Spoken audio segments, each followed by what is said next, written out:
Tak beralih ke informasi lainnya, saudara, seorang anak buah kapal CPO Europe dari Cina menuju Brazil mengalami kecelakaan kerja saat tengah melintas di kawasan Selat Melaka, perairan Lok Sumawe. Tim SAR Aceh bersama tim gabungan lainnya pun melakukan evakuasi pada Kamis malam. Sekitar pukul 20 waktu Indonesia Barat, tim SAR gabungan terdiri dari imigrasi, karantina, bea cukai, KPLP, KKP, dan Pelni menggunakan kapal nelayan menuju lokasi kapal CPO Europe berjarak sekitar 2 mil dari pelabuhan Kurung Kukuh, Aceh Utara, untuk melakukan evakuasi seorang ABK yang mengalami kecelakaan kerja.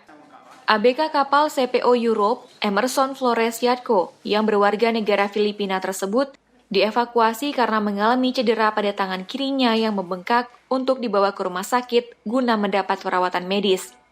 Kejadian tersebut terjadi saat kapal CPO Europe yang merupakan perjalanan dari Cina menuju Brazil Tengah berada di kawasan Selat Malaka atau di wilayah Kesyah Bandaran dan Otoritas Pelabuhan Kelas 4 Lok Sumawe, sehingga pihak kapal meminta bantuan dari SAR untuk melakukan evakuasi.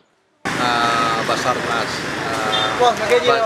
SAR Birun dan SAR Lok Sumawe untuk mengadakan evakuasi ke laut Pelabuhan Kurung Kukuh. Jauh evakuasinya berapa lama tuh jarak tempuhnya? Jaraknya 2 mil lebih kurang. Usai dievakuasi sekitar pukul 21.30 waktu Indonesia Barat, ABK tersebut yang didampingi pihak agen dari PT Pelni langsung dibawa ke Rumah Sakit MMC Lok Sumawe untuk mendapatkan perawatan medis.